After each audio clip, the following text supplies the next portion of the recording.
Hey guys, hey guys, hey guys. All right, I did check the weather, and right now it's 57, which is the low, 57.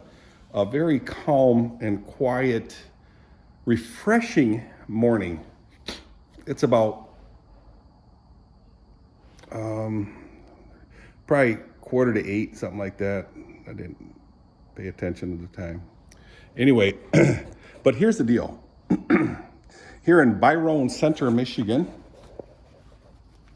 I'm not in Washington, we're going to have a high of 79 degrees, guys. 79. What? 79? Yes, 79. And it's the 28th of September. How cool is that? Wow. So anyway, the radio just cut out on me. That is a warm day. So I don't know if you consider this Indian summer. I remember when we were going to school at Adams School, people would say, oh, it's Indian summer. We're experiencing Indian summer. I said, how cool is that? Indian summer. What's Indian summer? My hair is all messed up. I get it. Is it like Indian giver? What's an Indian giver? You guys tell me. I got a boil or a zit on my neck. TMI. Pa and Ma would call them poisha. It kept an poisha up my neck, achter my hoofd. See, when I talk Dutch, I use the order of words, the American order. So it's like, I came off the boat. I come from off the boat. That's English. I come from off the boat.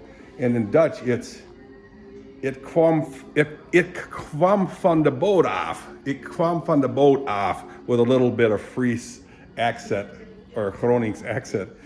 Ik kwam van de boot af. And that's what John Koysher used to say. Yeah, we say ik kwam van de boot af. So I came from the boat off. Instead of I came off the boat, I came from off the boat. He says, I came from the boat off. Anyway, so I say it differently. So it sounds really funny to the Dutch. You think you know how to speak and they go, you sound like an Englishman. Yeah, I know. Anyway, that's okay. I get my point across. Shut up means the same whether you're here or in the Netherlands. Shut up. Kind of a crude way of saying, be still and know that it's my time to talk. Be still and know. In other words, shut up. I'm talking. Be still and know. And yes, God does speak in thunderous and war-torn type of, I gotta see if you guys are zoomed in, sounds and language. Because that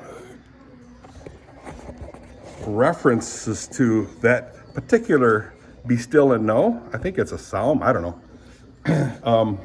References to basically shut up and listen to me. I am God, not your enemies. So quit your whining and know that I am God. Not, oh, you poor children, be still and know I am your God. No, it's shut up, I am your God. Trust in me. Fear me. Anyway, but he does speak in a still, quiet voice at times. I can't tell you how that's referenced, but someone wanted to hear God speak, and they didn't find him in the storms. They didn't hear his voice in the rustling winds or the babbling brooks. But God spoke to that person, whoever that was, Elijah, Elisha, I don't know. I can find it. Google it, Dirk. I will. He spoke to them in a still, quiet voice. Cool. Anyway, I guess he was looking for a thunderous commentary from God. Kind of like on the mountain when God spoke to Israel on the mountain and Moses. Back in the day, he was surrounded with smoke, lightning, and a lot of scary stuff, to the point where Moses says, hey, I can't do this myself. I'm scared. So God let him take somebody with him. I can't remember who. You know that stuff, Dirk. Yeah, I know. A lot of stuff I should know. But anyway, so yeah, be still and know. I don't know how I got in that topic again. Doesn't matter. So, yeah, looking forward to sermons from Rev Ludwig. It's been a while. Actually, it's not been that long. He was here. This thing's bothering me. It sticks me right in the eyeball. See that? Boink, boink, boink, boink, boink, boink. Why do you guys put it there? You know it belongs here.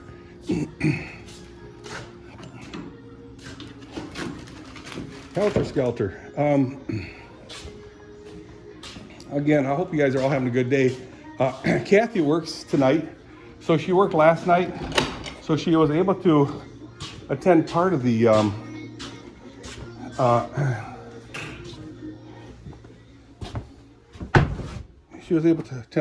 celebration, 70-year celebration. Yay! And she had to leave.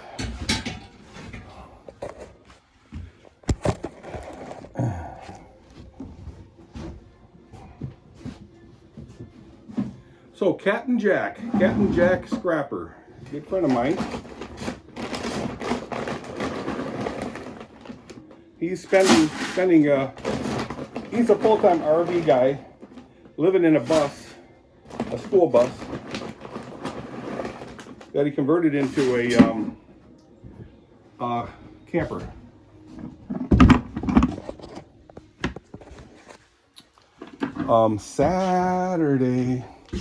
Saturday he left with his schoolie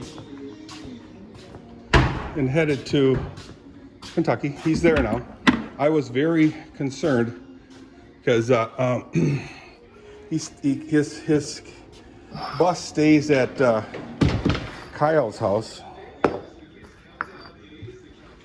another good friend of ours in Hudsonville, and he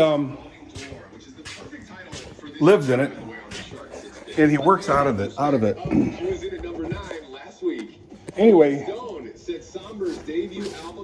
he said he was having trouble with his brakes. No pressure, right? It needed to be bled. At number 8 last week. It's undressed. But he, myself, Kyle, Maria, one of Kyle's daughters, and dogs. I think two dogs were there, of Kyle's. We're at the M25 in Merrill, Michigan. I just checked my videos.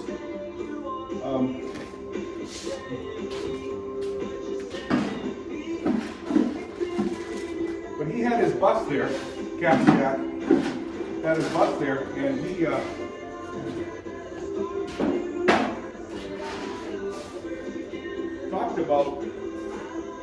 talked about having to bleed his brakes. He talked about having to bleed his brakes on his school bus, and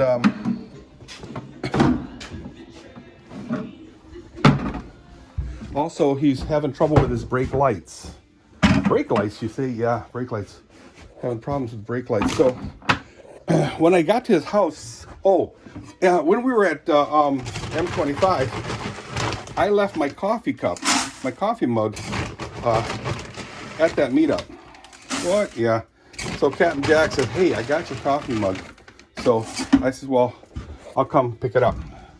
So I went there, and had I known it was going to be like a small gathering of people, I would have stuck around, but I had stuff to do. So I went there, picked it up. They're only 20 minutes away. Less if the traffic was a little bit slight. Anyhow, a young guy was working on it, but he wasn't a mechanic, so he kind of held off. And I says, you know what? It's getting late. You wanted to leave a half hour ago. I think personally you should leave tomorrow. And it was starting to get dark, so dusk. So I said, here, let me give you a hand. So we stuck bulbs in there, and they all worked. So his lights worked. His brake lights worked. However, I said, let me feel your brakes. So I stepped on his brakes, and it's electronically, not vacuum assist. And it went brrrr, all the way to the floor. Brrrr, it slammed right to the floor. I says, Jack, you have no brakes. Captain Jack, you have no brakes. Come on, fix this thing. He says, well, we just have to do the front brakes, and I can't bleed them because one of the front brake bleeder valves was broken right off. I said, you're kidding me? No. So now he's got a bus with just front brakes, and it's leaking. Because, like I said, you can put that pedal all the way down to the floor. So anyway, he filled it up with fluid, and it was better, but not, in my humble opinion, not safe at all. So I was very nervous. But it turned pitch dark, guys, and I'm going, no, Cap, you can't go. He goes, so when I took a little break, the bus fires up. I'm going, oh, you got to be kidding. He's actually going to take the bus. He did. Off he went. He took off. For the bus, it's about a 12-hour trip because he can drive like 55 miles an hour max safely. Well, he took off. And that was Saturday night. So he was there already on Friday night. Saturday afternoon, he was there already. So thankfully, he made it. He made it. Wow. Again, I was nervous as ever. Taking a long drive like that. After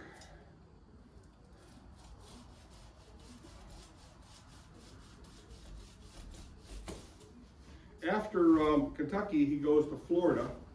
And then after Florida, he goes to out west, like Quartzsite, Parker.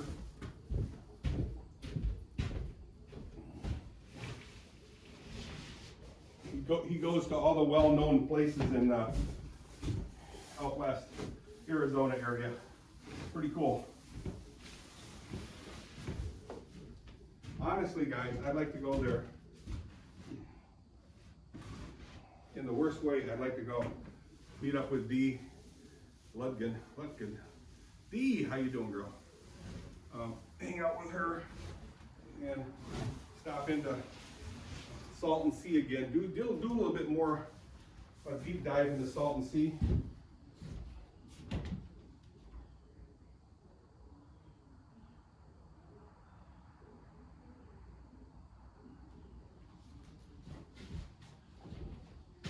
I'd like to find a little bit more about Salton Sea. I'm going to do some more research before I go. And then also Slab City, find some of the more safe areas and maybe get a guy to guide me through.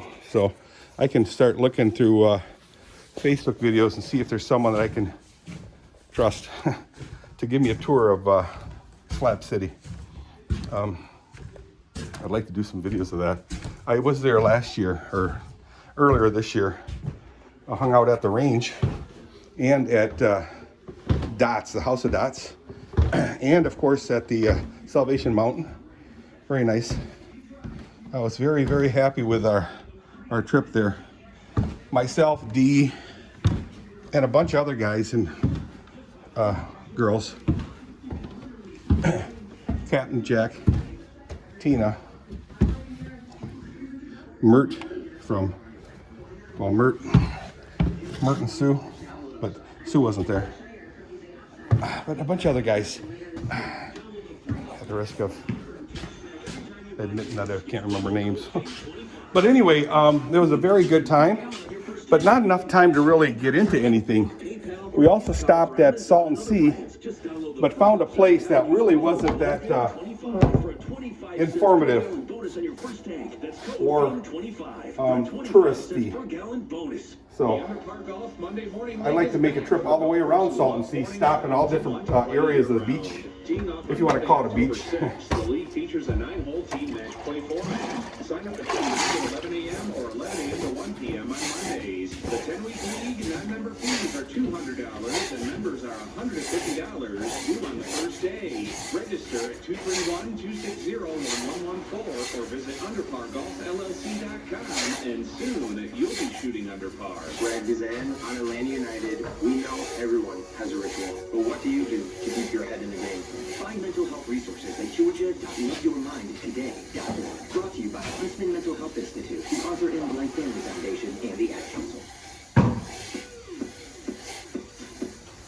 I think that'd be a lot of fun. Spend some time by myself. What a pleasure to have our throwback artist in studio this weekend on the Countdown. Leona Lewis, you are coming to the U.S. to do your first tour here. How is it even possible that this is the first one? Yeah, so I've done a few TV shows, but I've never toured here, never a full live show. So I'm really, really excited to actually get the chance, the opportunity to come back and perform songs that Last time, and songs from last year, I believe in like November, December, Kathy and I went to Joshua Tree. That was pretty cool. Joshua Tree, I thought it was going to be a lot of hiking. No, it's all about driving through the mountains, not real tall mountains, and seeing all the sights up in that Joshua Tree National Park. Seeing the trees.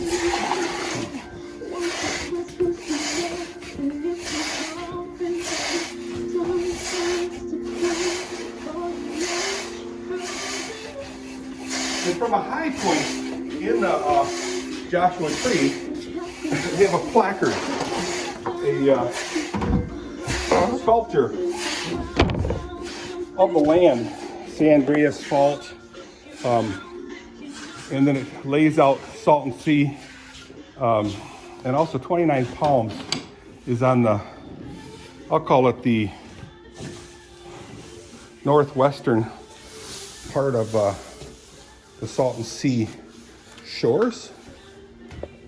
Sally picked seashells on the seashore. It's easy for you to say. But yeah, pretty cool. All right, guys, I'm totally done with a deep dive on the stalls. So the chores are done. All I have to do is give them grain at the end of the night. Kind of cool. So guys, I'm not sure what time it is, but it's getting really late. And Kathy might even be home now. I let the dog out, but she never followed me to the barn. I hope she didn't go to the neighbor's yards. I'll shoot her if she does ever. I have a natural barrier of briars and weeds and thistles and whatnot.